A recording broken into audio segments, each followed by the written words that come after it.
Hey guys, and welcome back. So in today's tutorial, I'm going to show you how to create server on Discord. Okay, now let's get started. You want to have your own server to talk to your friends, to invite your friends personally. Also, how do you do that? So we need to open our Discord account. Yeah, here it is.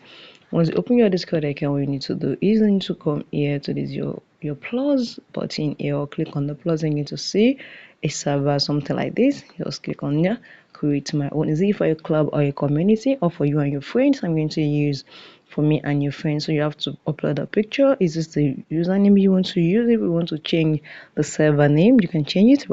I'll just leave it like this. So just use create server.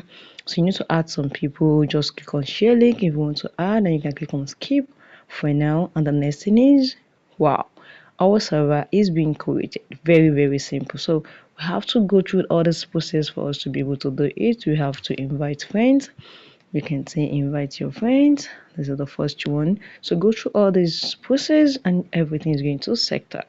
So guys, I found this video very helpful. Drop a comment, a like, and subscribe. Thank you guys.